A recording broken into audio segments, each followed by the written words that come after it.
Akira.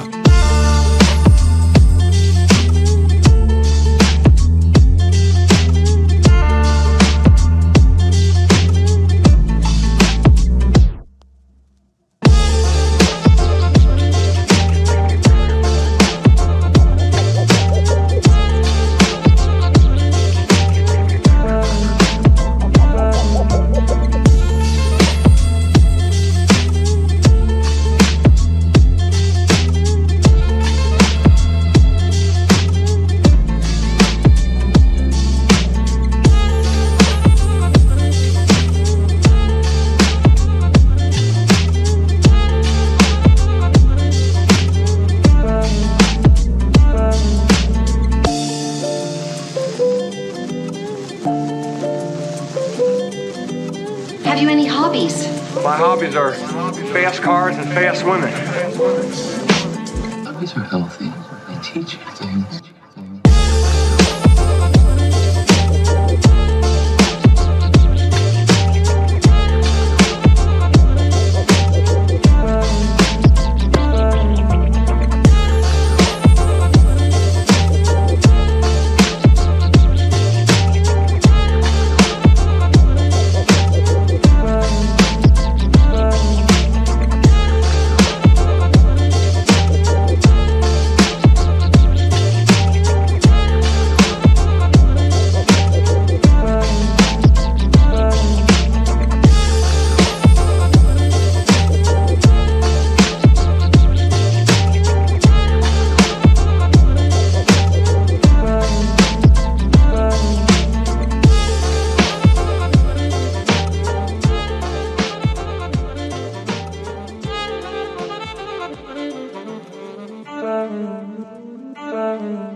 Hey, how's it all going, guys? Kicking things off with another episode of Around the UFL. I'm Zach Kyleman hosting this week as we have quite a loaded show and getting plenty of stuff to go through as things are heating up around the league in many regard. So we got plenty to go in, and we got plenty of guests and hosts to talk about with this week's show. So going around the horn, as always, let's slide on in with our good buddy James Larson. I always do clockwise for those that are new to this program. James, how are things with you this week? I want to say congrats for making the 225 club. I did see that on your socials. So impressed with the guns, man. They are very much showing up today. Hey, I appreciate that. Glad to be here. Obviously, we got a lot to talk about. So much going on in the world of spring football as always, so I'm excited to get into it. Absolutely. And also got Nick Thorne back on this week, and he's kicking off a lot of great articles. We're going to be doing a series of different projections, different strategizations that we believe will happen with teams around the league. Nick, how are you feeling, man? How are those fingers feeling? The keyboard must be rapid fire in these days for you.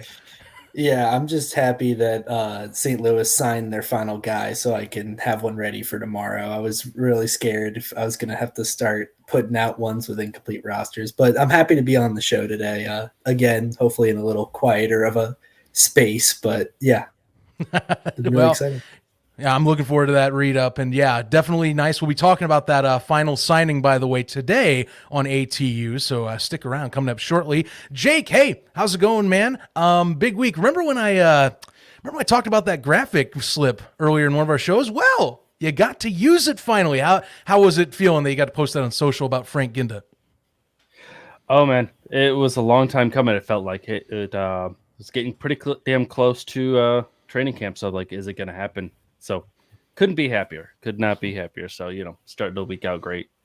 Yeah, we'll talk about that signing and much more ahead. And, of course, finally, as I call him in UFL Jesus, it is Luke Miller joining us from what appears to be the Stallion Cave or the Stallion Pen. Is that what you want to call it? How you doing, dude? I've been seeing some you got something special cooking in the works, it looks like. I've been paying attention. See your social going off. How you doing, man? Yeah, I think we can call it the Stallion Corral.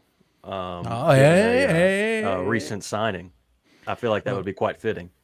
Look at you. Look at you. Yeah. Very nice. Again, plenty on the show. You can see everybody's got something they want to talk about. That's another one we'll be touching on as we go down the line. This is the panel. This is Around the UFL, and welcoming those into the chat as well as always for our live Monday show. Glad you are joining us today, and let's kick some things off. Main thing that is on the horizon this week. We'll start with stuff coming up this week and basically kind of cycle back from the week previous. Main thing, and James, I think you're the perfect one to kick this off here. Training camp reporting. It is coming. It is on the horizon this week, 23rd and 24th.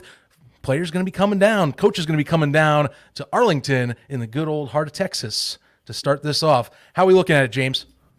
Yeah, obviously an exciting week because the coaches actually reported today. So they're all headed down there, and they're either there or they're on their way there. So coaches getting in at the moment. And then, the players at the end of the week, 23rd and 24th. And it's going to be really interesting to watch how training camp unfolds because so much talent. I mean, these teams are all so stacked, and even the teams that we might view as a little bit weaker than some of the others would be like the best teams in their respective leagues if the leagues were still separate. So it's going to be really intriguing to watch all of this unfold. And I know, Thorne, I'm sure you have a ton of insight on this because you've been tracking all these rosters, and the fact that we have 75 players for each team going to training camp, something we have not seen before in modern spring football, it is going to be really, really intense. The competition is going to be really quality competition is going to be harder than ever to make a final roster. So it's going to be interesting. Yeah, I mean, I'll jump in on that. Obviously, some people have disagreed with some of my calls, but in general, yeah, it's, and I mentioned it at the bottom of each of those articles. It's painful, man. There's a lot of really good players out there that are not going to be on any team that would have been like starter caliber guys had there been 16 teams. And obviously I think it should have been 10 or 12 has been beat to death. But, even, now deciding, okay, we've got really good 75 man rosters. It's going to have to be 50 at some point. That's tough. So yeah, I felt it firsthand for sure.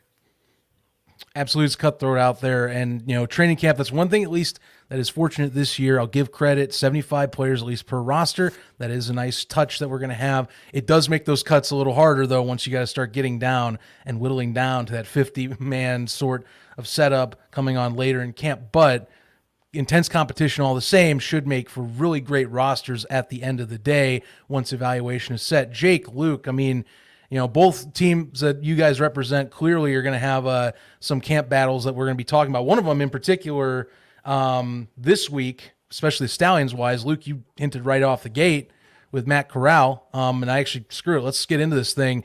Big signings, Corral, DeMarcus Gates coming into camp. There still can be some signings coming up if they need to fill rosters up to the 23rd. That is the period you just can't let people go.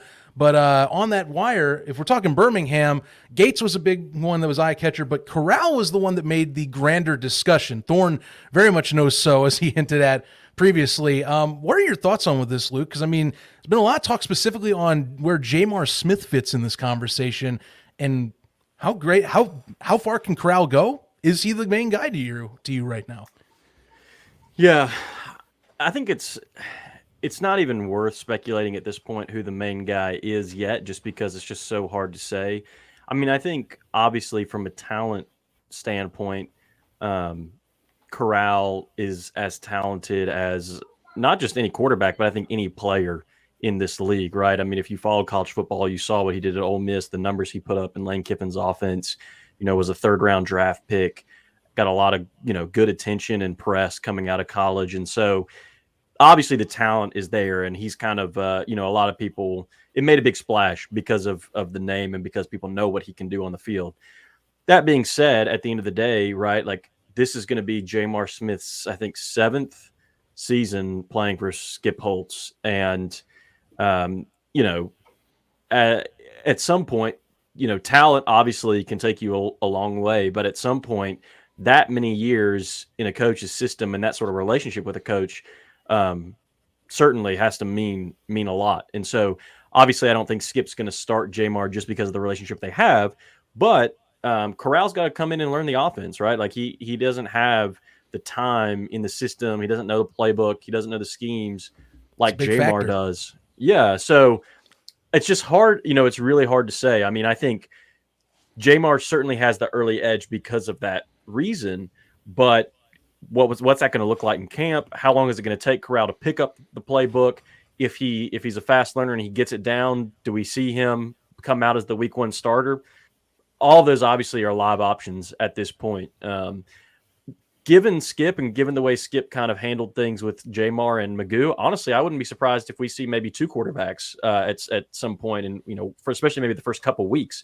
I don't know that camp is going to be a long enough time for Skip to kind of just say, hey, out of these 4 really good quarterbacks that we have, this one is our guy, and he's the only one going to get playing time. I think it's very possible we could see, even something like maybe Jamar starts the first game week 1 against Arlington, but they've got a handful of different packages where they bring Corral in and, they kind of maybe they play with the hot hand. I mean, who knows? I think right now it's just too early, obviously, to say. But the good news is it's a good problem to have, right? When you've got that many guys that Exactly. I mean, Adrian Martinez. Well, I'm glad James is saying it because I was about to say it. Like, it's amazing the amount of talent that Zach Potter has been able to bring in, because I honestly thought heading into training camp, Adrian Martinez was the guy that I saw as the potential favorite just because of his skill set and what we've seen him do in college. But now that you brought in Matt Corral, it's like, oh my goodness. Like, it's just insane the amount of quarterback talent that, not just in Birmingham, but across the league, but specifically with the Stallions. I mean, it's just ridiculous what Potter's been able to do. Yeah, it's wild how much he keeps on collecting. It's like constantly. Infinity Stones. Exactly. Thank you. I didn't know how to wrap that without fumbling my words, but it very much feels like no matter what behind the scenes, this man is finding some piece to make news with, and he happened to do that. It's amazing that Gates was not the one that's the bigger conversation piece, but still impressive all the same. I'm going to get into Frank Ginda in a moment with you, Jake, but I do want to not pass by this because, look, AJ McCarron, people. We have to talk about AJ McCarron. We did kind of, it's been all over this week. It's our turn to chat about AJ McCarron. Big thing here, Jake, I'll throw this to you first as to get this started. And, I'm going to let you get in your take first here. All right, your thoughts on this, not only on a team perspective, because the Battlehawks, trust me, it's a massive upgrade, we'll be aware, but a league perspective. How massive is this from just a grab in terms of a appeal to fans everywhere that he's going to make a second season now in this new iteration of a merged entity? My personal feelings on him as a quarterback and personality aside, anybody who's been around, especially in the Discord, will know the thoughts on that.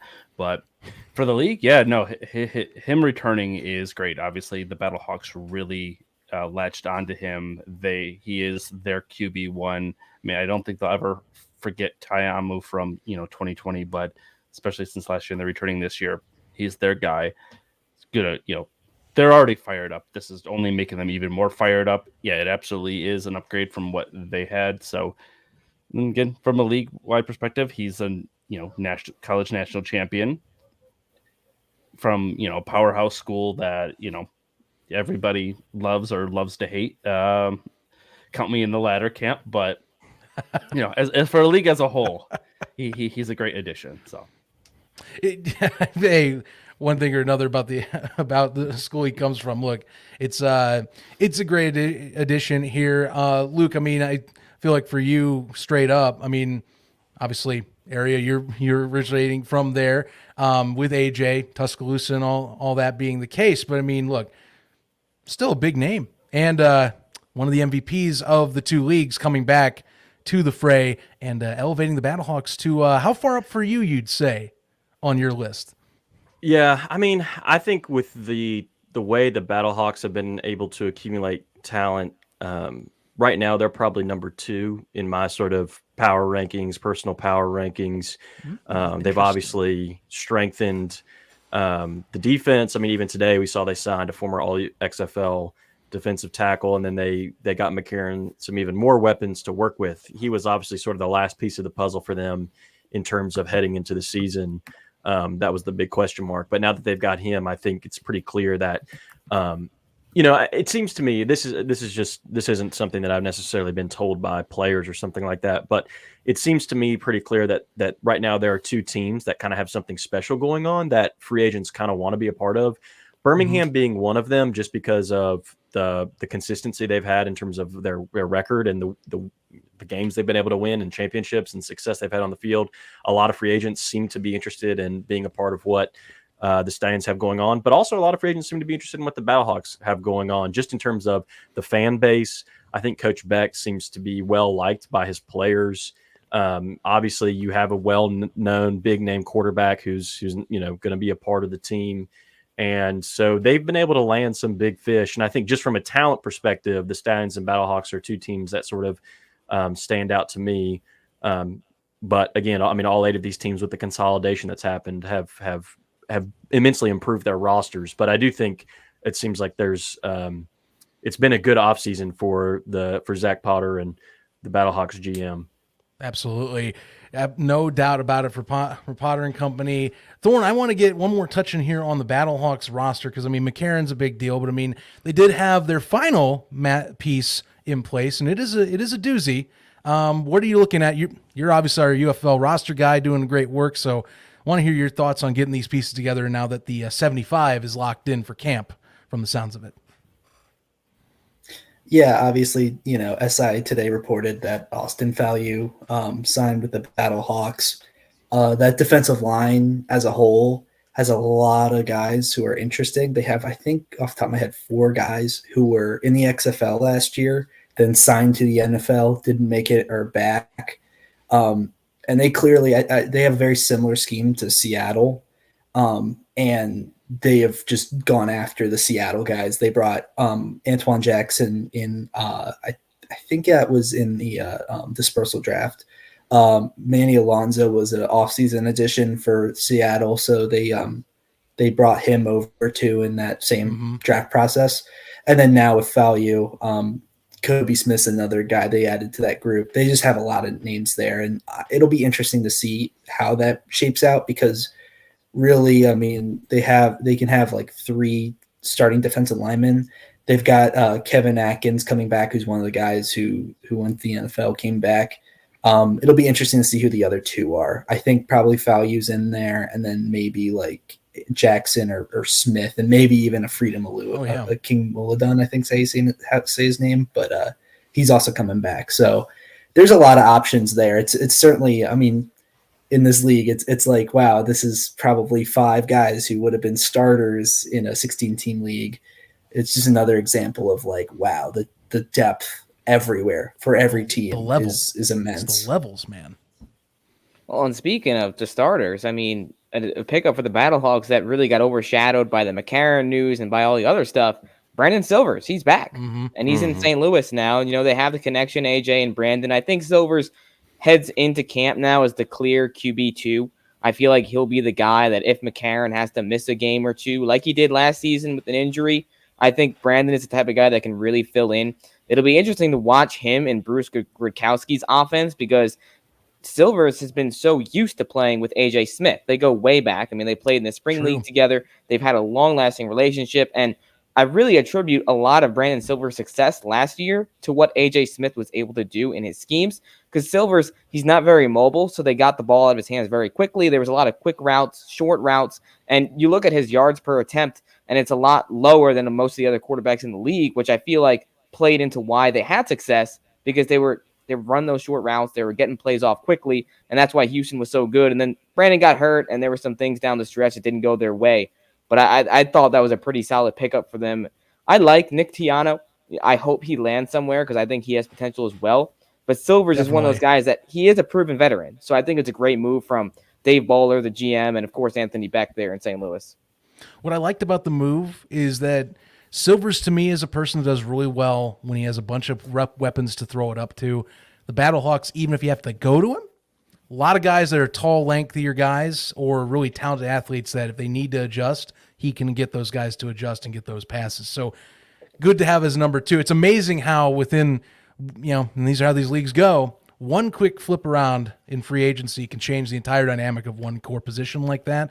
Quarterback especially. It's impressive, and it was definitely, I think, something they were waiting to see finally happen. All right, folks, we got a lot more to dive into, and we're going to start kind of rapid firing a few things. I don't want to miss, though. Luke, did you have a point? I see you were ready to say something, and I don't want to miss you.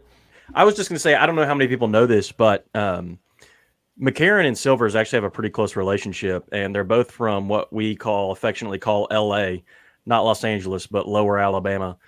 They're both from kind of the Gulf Coast of Alabama and play golf together, grew up in like neighboring counties and stuff like that. And so almost part of me kind of wonders, like, was this like one of maybe a handful of contingencies that McCarron had in his contract? Like, hey, nobody's picked my boy up yet. If I'm coming back, I need him to be my QB2 and hold my clipboard on the sideline.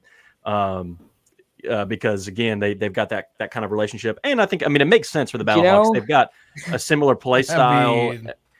But I feel like this is a little bit different, though, because this isn't like Giannis Antetokounmpo and his brother Thanasis, who's like absolutely horrible on the Milwaukee Bucks. At least Brandon Silvers is a guy that, he's had a lot of accomplishments in the spring scene, so it's not like he needs someone to pull his weight for him. Sure. But I see your point. Yeah. I don't mean it as a knock on Silvers, but the reason I say it is just because it's kind of odd to me that like Silvers was available to them for so long. And they never picked him up. Like, they could have picked him up in one of the drafts if they really wanted him. They could have signed him as a free agent once he didn't get picked up in one of the drafts if they really wanted him. But then he ends up getting signed, like, mysteriously right around the time they also sign AJ. And so I don't know. This is my like conspiracy theory. But I do kind of wonder if maybe he was on their radar and McCarron was just kind of like, hey, this is my guy. He hasn't got picked up yet. Like, I think he could help us in the QB room. And they're like, all right, well, if you're coming back, sure, like sign the contract and we'll bring him along too. I don't, who knows? But just technically, Brandon signed before AJ, but yeah, you're right. But you don't think AJ was talking? AJ had to get released by the Bengals. AJ was definitely not talking at all, man. I don't know what you're thinking over there. He got to get released by the Bengals. Freaking Beck tweeted out like, "Oh, big signing," and then he really like deleted the tweet and was like, "Well, that I thought was hilarious." Redacting his own breaking news. And then it ended up being Silvers, and then he put like hashtag don't assume. Yeah. Yeah. So I don't know. I'm sorry I assumed, Anthony. That's my bad. All that to say, what we do know for sure is that McCarron and Silvers are close friends and have a relationship, and I think probably are looking forward to working together and being a part of the Battlehawks quarterback room together going into a new season. It should be a fun time here, and they're going to have a good QB room as well. Real quick here before we get moved on, Jake, like I said, I don't want to miss this, and we will then start getting a few more of the key notes. Frank Ginda, real quick thoughts on it, because like I said, don't want to miss this topic. It's a big one, Defensive Player of the Year, Seb, and I know there's a lot going on this week. That's why it's might even have to go this back end on when we have Nate Brooks on later, because when I say it's packed, there's a lot going on this week that was packed in. I would hate to miss something, but quick thoughts on Frank coming back to the Michigan Panthers. I mean, what really needs to be said? He was all over all the stats. 4-time Defensive Player of the Week last year. If you don't know who he is, you clearly were not watching the USFL last year. I mean, he is that leader on the defense. He is the reigning Defensive Player of the Year. So, I mean, yeah, not much else that I can say that he hasn't already done on the field and the accolades that he's accrued. So, super though to have him back. I mean, I already liked our linebacking core, but getting him back, yeah, that's just the cherry on top. Very nice. Very nice. All right, guys. Something else that happened this past week. We're going to kick back. And we've talked a little bit about this, with the rules, but the rules were finalized. Rulebook officially is out, along with, and I think the bigger piece that had, I think, a lot of great behind the scenes action talking about this is the game ball as well. James, I mean, I'll tell you what, RJ Young put up a great piece about some of the details on how they put this thing together and who they consulted for. Daryl Johnson went to Big Game USA. Chatted with them about that whole process, got to see the game ball made. I mean, I know it's some people maybe that aren't as die hard about this could maybe think it's weird, but look, game ball, it's a big deal to some people. The design is important. Takes some elements, I think, from the XFL side, but adds both the conferences on one side of the ball. Your thoughts and how the process is, because Brandon Aubrey having a part of this decision too. Yeah, it's great that they finally released it. Personally, and hopefully I don't catch too much flack for it, I was a little underwhelmed, but the thing is, it's unfair to me to judge the UFL ball just because I look at what the XFL had in 2020 and I miss that football. I feel like it's the best football that we've had in any of these spring leagues. So I do wish that we could have gotten back closer to that level. But that being said, I think the ball is pretty cool. And like you mentioned with the Big Game USA, they're coming in. They work with Daryl Johnson, Brandon Aubrey. Another guy was Cole Murphy, the Michigan Panthers kicker. I had a conversation with him a while back, and I might have actually been on our podcast episode I had done with him a couple months ago. But anyways, he was really played a big part in working with Daryl Johnson and working with Big Game. He's been testing a lot of their footballs that they sent into him throughout the last several months, actually. So him and I believe a couple other guys have been in that process, which I think is fantastic because sometimes we see these kickers get the short end of the stick with some of these situations. We saw it with the USFL and the chip in the ball, and that really affected some of those guys back in the 2022 season. And there's been some mishaps with that throughout the last couple of years. So it's good to see that they're involved because, when you're kicking a football, a lot more goes into it than meets the natural eye, especially for us who we're not athletes, we're not kickers. So I think that's great that they were able to work together with Aubrey, with Murphy, and other guys to make sure that it's going to be a solid game ball for March 30th. And look, Aubrey and Murphy would know best. And yes, I mean, this is a vital point that we've seen is special teams guys, the personnel that are making these kicks or punts, they do get picked up, and it does matter to have the right equipment working for them. I think that Viking Wax Press here, Royce, as it goes in the chat, made a great point. Anyone else miss the X-Pebble technology? Because me and the ref here talked about this last week, and I very much miss that, the grooves. I know it's a little bit wonky, but it's pretty damn cool. I kind of wanted something like that back. No stars or any X's on the tips anymore. It's very, it's very close-ish NFL-y professional vibe. I miss the pebbles though. I miss the little X's on the ball. This is more of like the bells and whistles, but yes, I fully agree with you. I would have enjoyed a little more creativity, but again, I mean, at least we have a good-looking football, so. Hey, the X Pebbles apparently did help with the grip, so they weren't just aesthetic. They were supposedly, more than that. They had a purpose. So, but yeah, I agree with that. I so wish we could have those ball bikes. And I think McMahon, he had a couple of years head start. Like I think if it wasn't for COVID, we'd still see that. So yeah, I'm rambling now because I just still miss that league. Do we Even think with having a team in my own market, I still miss the league. There's that too. Do we think there's a chip in this ball? That's a good question. It's been kind of like we haven't really talked about it as much, but I know our Discord's asked that question a few times over the last week or so. I'm kind of wondering. I don't think so. I think you save money if you don't have them, and it doesn't feel like they would have missed talking about that by now. You know what I mean? Yeah, I'll be interested to see. I don't know if they do or don't, but I'll be interested to see. I know that was a controversy kind of the first year with the USFL, and they made some adjustments. But even after that, they still had obviously some kind of technology that allowed them to do sort of the immediate first down checks whenever that was necessary and not have to bring the chain crew out onto the field and that kind of thing. So I wonder if that's something that that'll be carried over into the new league. Because I know a lot of people, even casual fans, were like, yeah, this makes sense. Like the NFL is like, one of the richest, things in the world, and they still have this kind of old school manual way of checking to see if the ball is past a certain point. So that's something I feel like was a good innovation. And it seemed like a relatively easy innovation for the league that I hope sticks around. But I don't know all the technology behind that, and I certainly haven't heard anything from the league about that. Yeah, I don't know. I've been kind of shocked, but I mean, does feel like it's trending that way. It's just I feel like you already say something by now. Rule book's out now too. I feel like that maybe is implemented in the rule book somehow. I didn't see anything immediately in the rule books about digital measurement. Yeah, not sure. I expect that there's going to be some chips. The NFL does have a chip, not to the size and extent that the UFL or the USFL used. Obviously, that was a bigger chip. It had more technology with the measurements in that. But yeah, the NFL uses a chip in the ball, so it wouldn't surprise me. I don't know if it didn't pan out so well for 2022. I think we had a lot of controversy, so I could see where they'd still use it and not really make a point of mentioning it. So I'll go on the opposite. I don't think that's something that they would broadcast. Yeah, well, we'll wait and see. Like I said, I never know. Maybe things are being still saved. It is, with spring football, some stuff comes up last minute too. We always get some new things popping in right before it goes, and you never know what that's going to be. Just kind of feels like we would have talked by now. As we are going down the line here, Nate's going to be coming soon, so sticking by for that. It's going to be a great conversation. I imagine, especially with the connection with so many of us being Panthers and Stallions fans here, talk about a good conversation we're going to be having momentarily. Can't wait to have that with the new defensive back for Michigan Panthers. Now with training camp coming too. While we're doing that, though, and this is something I really wanted to talk about this week, as James, what do you got for me, good sir?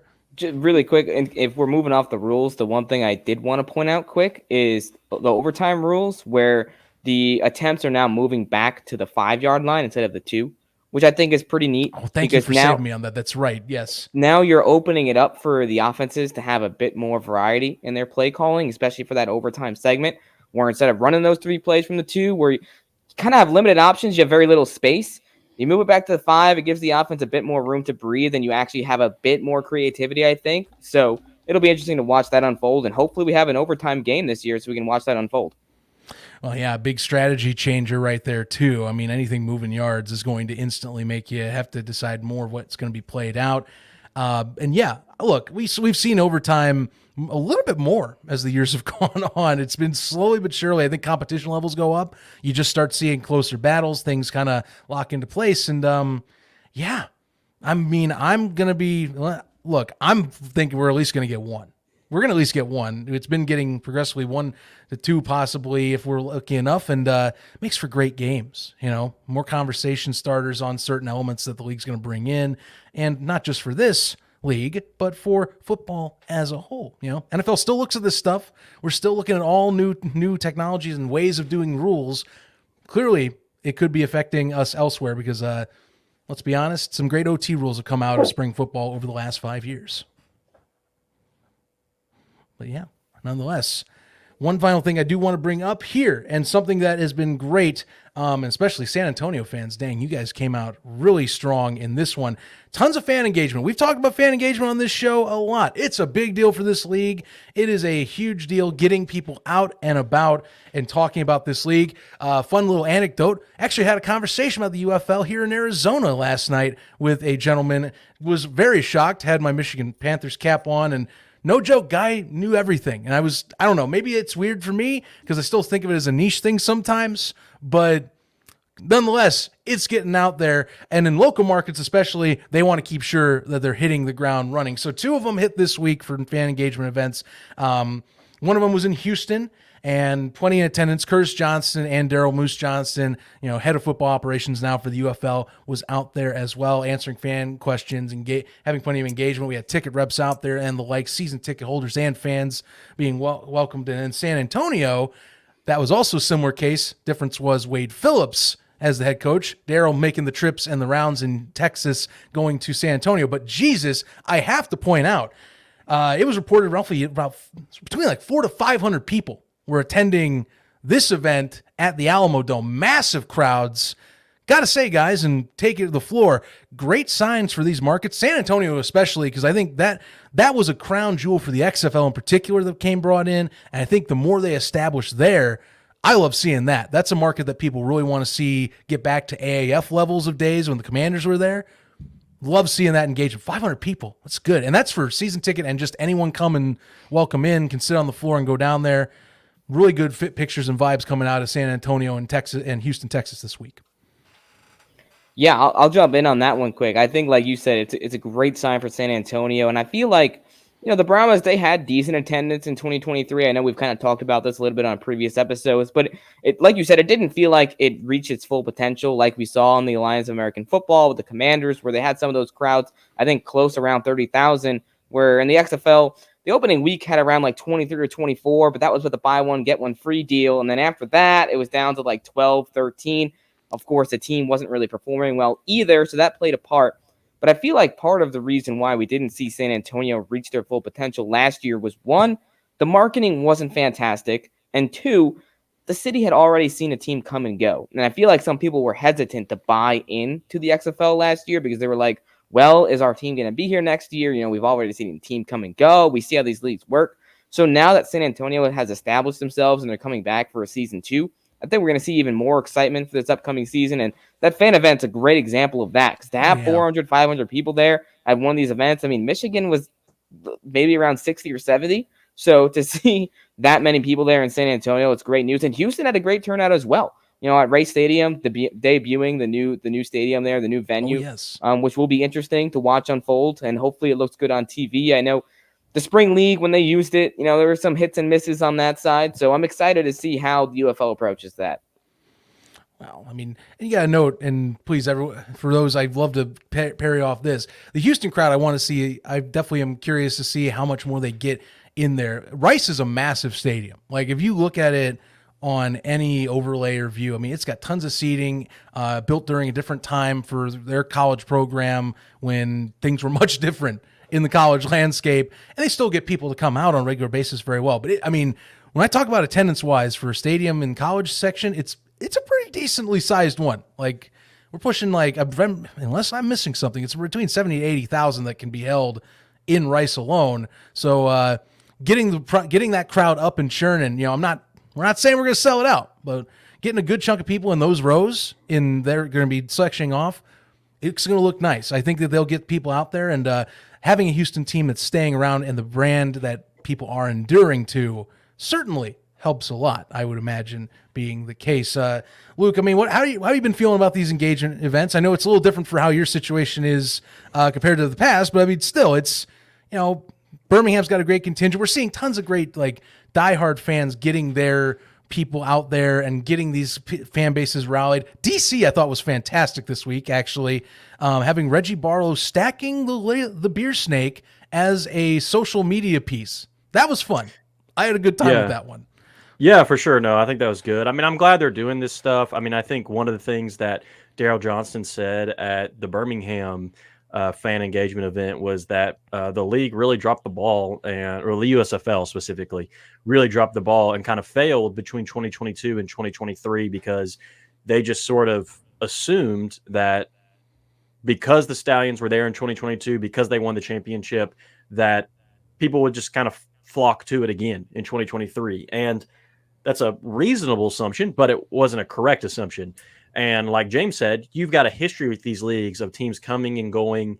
And, there's obviously the hardcore fans like us that kind of follow every move these leagues make. But for the casual fan, you don't hear anything about this league for 6 to 9 months. And you're probably just going to assume like, oh, yeah, that's probably not back, this year. It's probably a one and done kind of thing. And so I think the league, at least again on the USFL side, really dropped the ball in that transition from year 1 to 2. And for the XFL teams, this is sort of year 1 to 2 for them. For the USFL teams, obviously, it's a third year, but there's a lot of change, right? It's year 1 for the UFL. Some of these teams, like, the formerly what were the Gamblers are now the Roughnecks, and there's obviously a new stadium there, as you talked about. There's a lot of different things happening with the Houston side of things, and then obviously again you got a new league, some new rules, like on both sides. There's just a lot, and you're a little bit, I feel like, behind the ball because because the merger took so long to sort of be announced and take effect, and they had to go through all the government regulation, all that kind of stuff. That's all that time you could have been marketing your teams and could have been promoting the league that was lost because you couldn't necessarily come out public and say, well, here's what teams are going to be back, and here's when the schedule is going to take kick off and blah, blah, blah. So I do think the league has their work cut out for them in terms of kind of fan engagement, marketing on the ground level. And like James mentioned, that wasn't necessarily a massive strength of either league probably last year. So I'm hoping that they continue to build on this. They still have over a month to get the word out there, to do events, to bring players into markets. I think that's really important on the USFL side. I know in Birmingham, there's a lot of people that are sort of not thrilled about the fact that our team that's been on the ground here for 2 years, obviously that's a unique situation for Birmingham on the USFL side, but this would have been their third year like in the market. And to know that our players aren't actually going to be living in Birmingham is kind of a disappointment. So I think it's really pivotal that the league gets some people on the ground. Once training camp's kind of underway and they find the time, get some coaches, get some players on the ground that people can actually meet and spend time with. And I'm really hoping that they push that. I mean, I think this was a great start, and you kind of saw that in some of the turnout at some of these different events. But it's got to be, I think, kind of, pedal to the floor from here until late March because, again, like I said, I think you're kind of you kind of already starting from behind, right? You're trying to play catch up. So, I think it's good what they're doing. I think San Antonio is one of those places that, I followed the AAF very closely, and they were kind of like the St. Louis Battlehawks of the AAF, right? Like they were packing out the Alamo Dome. Like it was crazy there. And last year they had a really great opening game attendance for the XFL. I think it was like, I want to say around 24,000 or something like that, which is really, impressive for a spring league. It's about that time. And that was huge, and I don't mean to jump in here, but but what James was talking about was great, was like, I think I think there was debate about the strategy they had where they did some of the ticket sale, buy one, get one. But what really hurt, and I've had this told to me by some Brahmas fans, that besides also the fact that, yes, I also think the Commanders going out of town definitely does not help that situation, and how their city is very much in the Birmingham category of teams come, teams go, teams come, teams go. But I've also heard some people that San Antonio sports fans are fair weather fans, and I found that very interesting, that perhaps somehow this is credit, winning cures all ills, but some markets it like really cures all ills, or it is feast or famine. I'm wondering if that is part of the equation, because the Commanders were, they were on their way to a winning season, possible playoff berth with that squad led by Logan Woodside and Mike Riley at the time. The good old days of the Commanders, man. For real. I hope they can get back to that level. But I feel like we're at a spot. We got our guest. He is in the building. If you want to bring him onto the stage here. Come on down. Nate Brooks, the man himself, the new Michigan Panther. Nate, how you doing today, man? I'm good. How are y'all, man? Doing well. Appreciate you joining us. Sorry for the time confusion there. But we're really happy to have you on the show today. And, man, it's been a really interesting several months for you. You've been playing in the USFL. You won a championship with the Stallions, and then you're bouncing around. You're in the NFL with the 49ers, and then you come back to the United Football League here in the spring football scene. What have these last few months been like for you? My last few months have been probably the same as everyone else's, just a bunch of uncertainty, a bunch of questions. We didn't have any information, so, yeah. Just uncertain on what's going on, honestly. Yeah, no, that's fair. Obviously, especially with this whole merger process, there was a lot of unknowns and as what spring football would be. But for you, you played with the Birmingham Stallions last year. You won a USFL championship. What was that season like for you, just dominating from a perspective of Birmingham, running through pretty much everybody to that championship and being able to be a part of such a dominant defense there? It was a blast, bro. Just actually getting to be a part of a winning franchise, and then being the guy again. I hadn't been the guy since college, so just getting to be a part of that defense, flying around with those guys, it was nothing short of a miracle, bro. It was a blessing. Right on. I know we got quite a few panelists on the show today, so I'm going to kick it over to Nicholas Thorne here, to ask his question next. Hey, Nate. Thanks for doing this. My question kind of dates back to your NFL days. You like a lot of players, bounced around a lot, 8 teams, 10 different stints. And I was curious kind of what the life of a journeyman looks like, and in general, how are the emotions of that? You're on a 53-man roster, you're playing in a game, and then you're getting cut, and then you're on a practice squad, and then it just feels like you're in all these different spots across the country moving. How is that? How do you handle that? Honestly, it's a lot of moving. So most of the time I'm staying out of hotels, spending a lot of holidays by yourself and stuff like that. But honestly, it's a great experience. I got to live in like 5 or 6 different cities, cultures, and then I got to learn and ball from different coordinators, different systems. It helped me grow a lot as a man and as a player. So it's perspective, how you take it. And I choose to think my journey as a positive. I think it was fun and it's something that I need to do. Mm-hmm. Zach, I think you had a question next. Yes, I do. And I mean, I think this is a good tie-in to that whole setup. And look, we in this scene and with, kind of back and forth with going to NFL and different stops along the way, I feel like with how you had to deal with the dispersal draft, this fits in really well. So, I mean, you were signed on to Birmingham. You are now on me and Jake's own squad in Michigan coming through the super draft here. How's that whole process for you? I know you kind of hinted at it coming into the show, but I mean, can you go into any more details? How is that just kind of looking and being in that flux, landing on your feet here now going to Detroit? So yeah. Like I said, it was just a lot of uncertainty. The GMs weren't allowed to tell us what they were hearing in the meetings and stuff like that. But so we were just off of what we saw on Twitter. And whatever I saw, I would ask them. And sometimes you get an answer back, and sometimes they'd be like, "Oh, we can't discuss that, honestly." So yeah, just not being protected back by Birmingham, I think, was a big shock for me. But like I said, I think it's an even better blessing to be drafted, to just say that I got drafted into a new spring league. I'll be able to tell my kids and grandkids that. So that's something I'm extremely excited about, extremely blessed to happen. I'm just looking forward to that opportunity. Right on. Speaking of opportunity, Jake, I think you had a question for specifically on your team. Yeah, absolutely. Thankful that the Stallions did that to you. Absolutely thrilled to have you on the squad. But it seems like Nolan and Bauer are super into this, building up some depth in the secondary, and there's going to be some competition going in. I think Thorne has you making the 50-man squad. I don't disagree with him on that. But what's your mindset going into camp with knowing that you're going to actually have to compete? Because we got a pretty deep secondary. All right, we're stacked, bro. We're loaded. We got a lot of faces back from the USFL that I'm excited to just link with and vibe with. But my mindset for this year is the same as last year, same as any camp I've ever been in. I've been on the bottom my whole career, and it's just go and compete and show everybody that I am a top talent in any league. Yeah, so I'm grinding just like I was grinding for Pro Day, grinding just like I was grinding to make an NFL roster. It's the same mindset, honestly.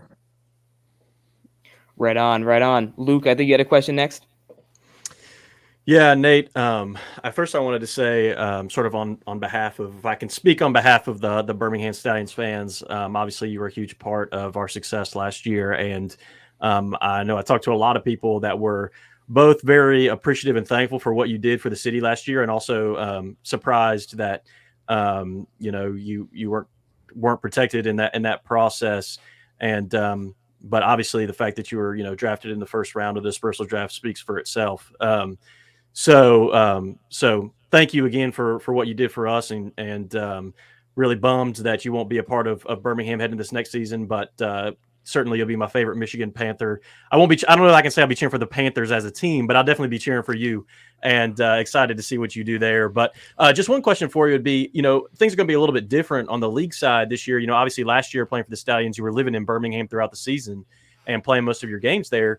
But now you're going to be a part of this kind of hub throughout the season in Texas, and you're a Texas guy. So I know you're from Tyler area. You went to UNT, played for the Mean Green. So it's kind of a homecoming for you. So I don't know, you might have a little bit different perspective on it than maybe somebody who's from, I don't know, Oregon or something like that. But curious to hear your thoughts on what it's going to be like to be living with all the other teams in the DFW area and kind of, working there throughout the week and then flying out to different stadiums and playing games. It's just going to be obviously a different vibe. So just curious to get your thoughts on that. Right. So I actually haven't done the one centralized hub, so I'm kind of new to that idea as well. I think they did it last year in the XFL. Heard mixed reviews about it, so I'm kind of just on the bubble on how that'll go. But being back in the DFW is exciting for me, man. I'm thankful. I had 4 great years at UNT, the suburb over there in Dallas. All of my friends and college buddies are back here, so I'll be able to get back with them. And then training wise, I'm back around all of my training that I did during college. So I got my DB trainer back. He's local. I can shoot him stuff. He can come help me with stuff. It's a training mecca with the XO Sports Academy, all types of stuff that I have connections with. So being back in the DFW is very exciting for me. And it's also closer to home. A lot of my family, once we play in these Dallas, San Antonio, Houston games, they'll be able to come catch them. So I'm very excited to be back in DFW. Right on, Nate. And speaking of being back there, now you're heading to a new spot in Detroit. Well, that'll be your home base there at Ford Field, which I'm sure is exciting. You get to play at an NFL stadium. But I'd love to get your thoughts on what your excitement levels are for playing for Mike Nolan. This is a guy that has made his bread and butter in this scene on the defensive side. He's been a defensive coordinator in the NFL, head coach in the NFL. He's done a lot of great work as a DC. Have you had any conversations with him yet on what to expect coming into training camp? And what's the excitement there for you just heading into training camp playing for a guy like Nolan? Oh, man, I'm always excited to pick anyone who's had any success in frame. So I haven't asked any questions yet, but once we get into camp, get around him, I'll for sure have a buttload of questions, try to just be a sponge around him. And just from his history, knowing what he's done in the league, his pedigree, I'm very excited and thankful to be around him. So I appreciate him for stepping up and coming to get me. No doubt. And now I got to ask you a bit of a silly question, and I'll be honest, this is not a question that I normally would ask, but we have a panelist named Mel's who's a huge Taylor Swift fan that did not get to join us today. So she's going to be mad at me if I don't ask you this question. So I'm going to have to go ahead and ask, do you have a favorite Taylor Swift song? We must know, Nate. A favorite Taylor Swift song? Oh. Do I have a favorite? It's hard. You got so many favorites, it's hard to pick just one, right? Right? She has so many bangers. That's like high school. Think of anything. What's a T Swift song?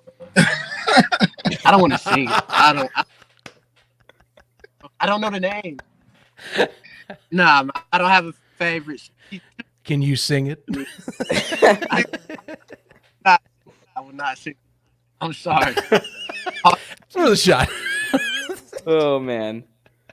Well, hey, next time we bring you on the show, we'll have to get that one. We'll have to get that answer the next time around.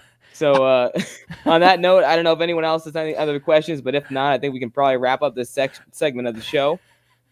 I do have one that I want to throw in that I thought was it's from a good buddy of ours in the Discord, James Baker, by the way, a big Renegades fan of ours, and is down there in DFW, and is, well, very familiar with, I think, some of the things from North Texas. You're going to be kind of nearby. You're going to be hitting up Fry Street again, and I've been looking up Fry Street on the side. Looks kind of fun. Looks like a good time. What is Fry Street like? For anyone that doesn't know, I got to know now. Fry Street blast, honestly.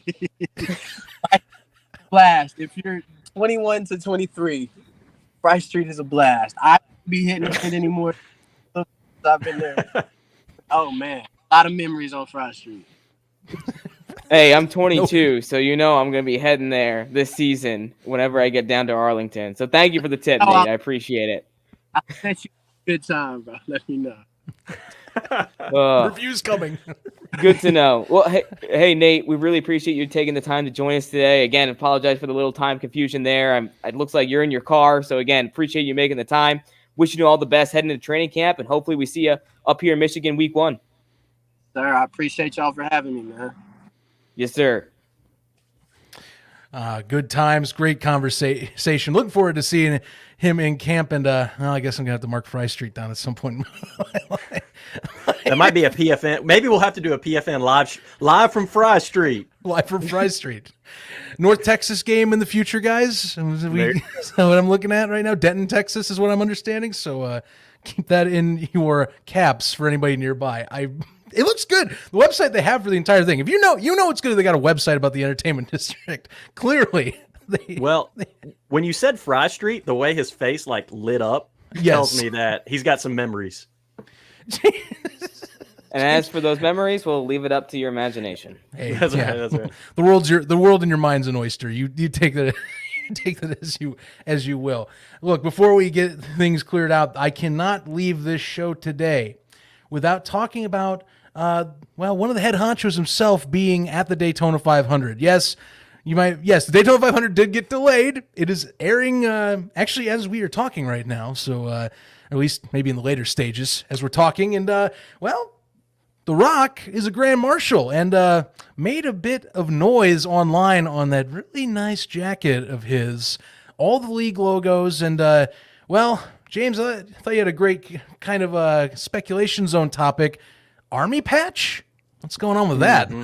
Yeah, so, it's funny because when all the merger talks were going on and there was so much confusion and just a lot of uncertainty, just like Nate was talking about, one of the things that kind of came out of nowhere was when we saw those pictures of The Rock and Danny Garcia meeting at the Capitol there in Washington, D.C. They were meeting with some senators and some officials, and they kind of made it seem like they were just talking about some military things, the way they can recruit for football, etc.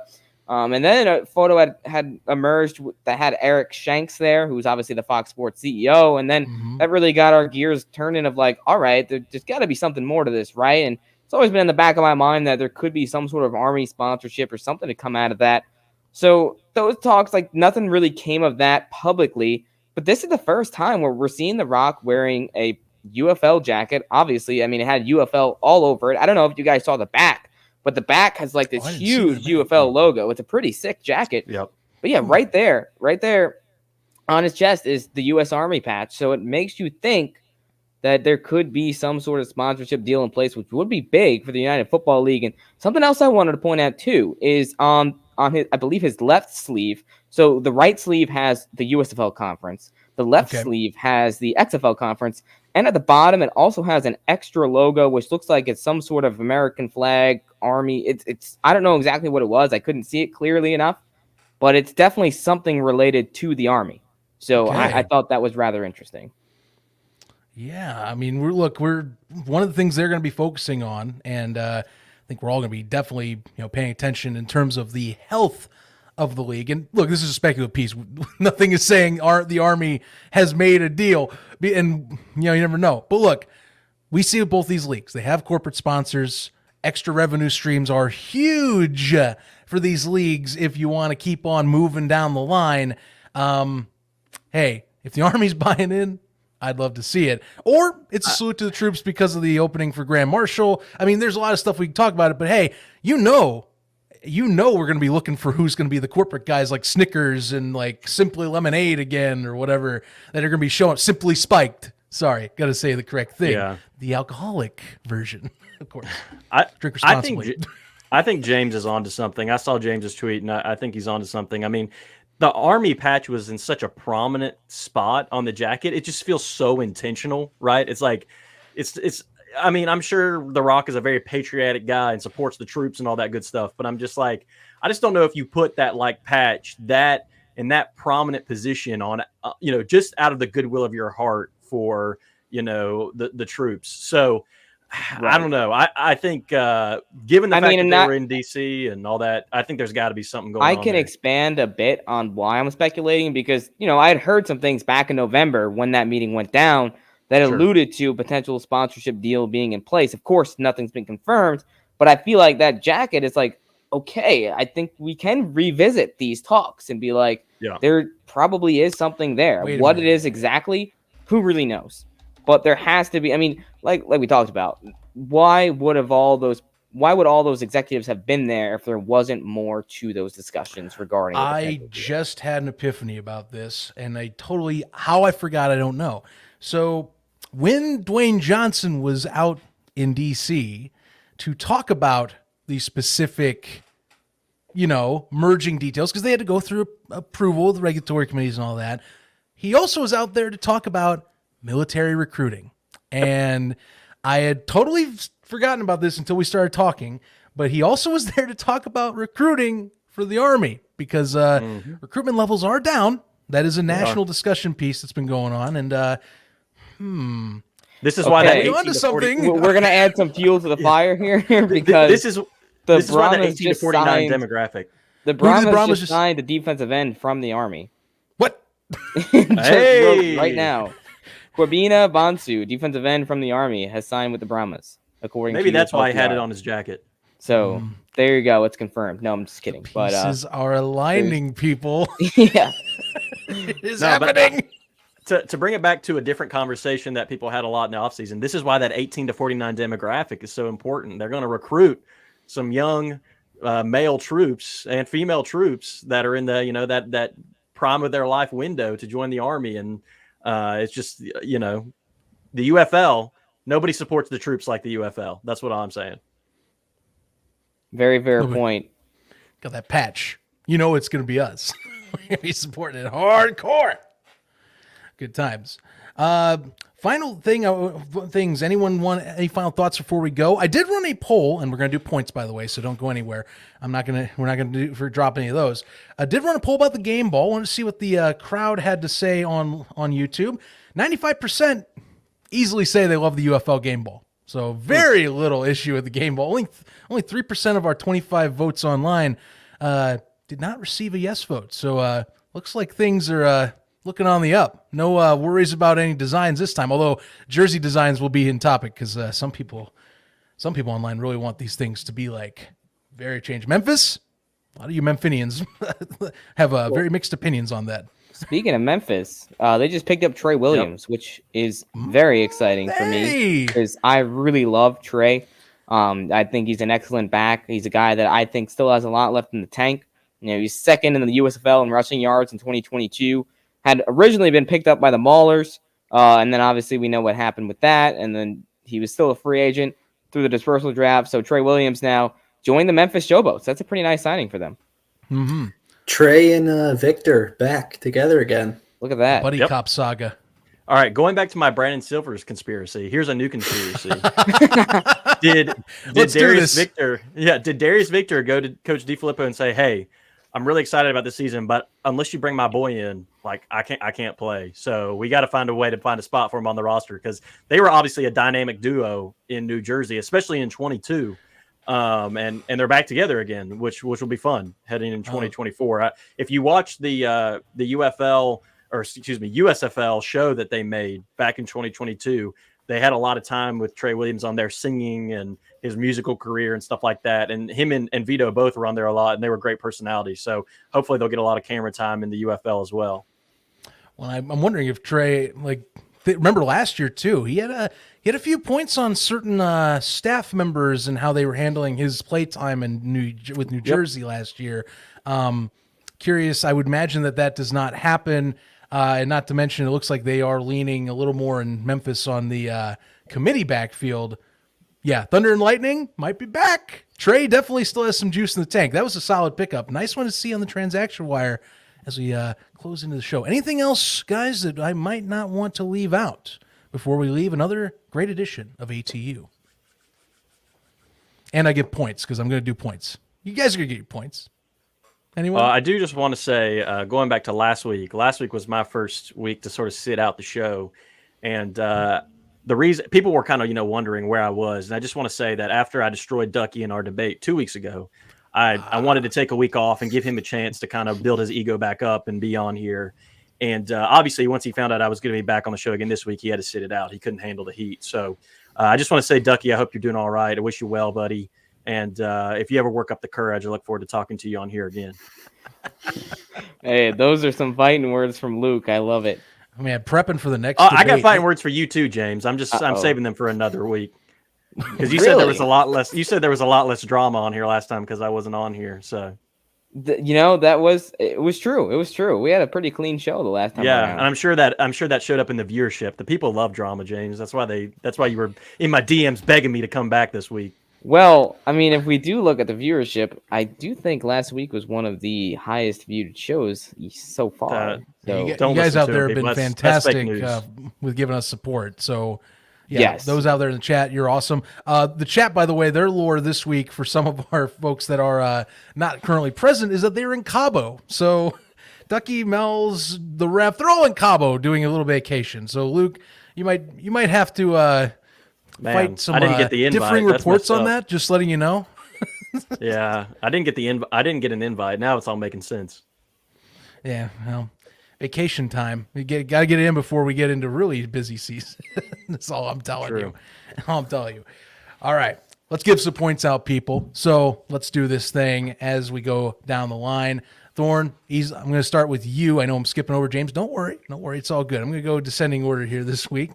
Just give me patience. It's okay. Thorn, being a good sport, jumping on here, last minute slide. I'm gonna give you 4 points right off the bat. Good questions too for Brooks. So there you go right away. Don't worry, everybody gets 2 minimum points this week. So it's all good. It's all good. I'm gonna do this one just fine. James easily getting some 3 points here this week, giving us some more insight, especially in the Army speculation at the end. Also getting questions for Brooks, gonna be some good ones too. Luke, Jake, both you also getting 3 as well. Balancing out Nate Brooks, being the connection between us other 3 on this panel, and having us a smooth transition to allow Nate to be part of our Panthers family. Luke, I give you thanks for that help and assistance as we have a great secondary to build up. And yeah, I'll throw 1 point myself aside. Always got to give 1 to the host, but that's about all I'm going to get. And bonus point. You got at least another point, man. You all right. A lot of the humble point still exists. The whole time. The humble point still exists. We'll do 2. And finally, because I'll leave the show on the surprise, the ref gets 1 point for producing. He's not in Cabo. I'm going to oust him right now. He is doing the show behind the scenes. Show your face. I know you're still there. Please he's producing it in Cabo. Hey. I'm here. If you guys sticking around asking in the chat where he was, you got a special surprise to end the show. So congrats. Sign me up. Wait, how many points did I get? Wait, you get 1 for being a surprise for being the producer. There we go. Sign me up. I believe means that you're 3 points behind Thorn now. So yeah, I'm more than 3. I think Rep should get 2 points for producing the show from Cabo. He went inside his hotel. This is a in green Cabo. screen. Yeah. I mean, that's impressive. You took time from your vacation to produce. I see a margarita in the background, dude. I'm taking that as law. I'm putting an extra point there. Now I'm only 2 points. Now I'm 2 points behind. Oh, maybe. Wait, did you say I was 3 behind? Anyway, you might have been right. You can all see why I wasn't here this week. Everybody gets a point. Everyone gets a point. Everyone gets it ended. And I think that's all we got for this edition, guys. Next Monday, as always, you can catch us, ATU, on the UFL podcast page here on YouTube, at Around the UFL, on your favorite social media platforms. Don't miss any clips. Don't miss any of our time on here. If you're catching us just now at the end, don't worry. This show is going to be available very soon for a replay. You don't want to miss out if you did join in late. Had a great show today. And thank you, as always, for helping support this channel. Been some awesome growth. Been some great new people we're meeting through this joint UFL adventure. Can't wait for the next one. For James, the ref, Luke, Jake, and Nick Thorne, I am Zach Kyleman. Thanks again to Nate Brooks again as he watches later for this show. And we'll catch you next time, Monday, 6 p.m. Eastern, 3 p.m. Central on this channel. And Fry Street.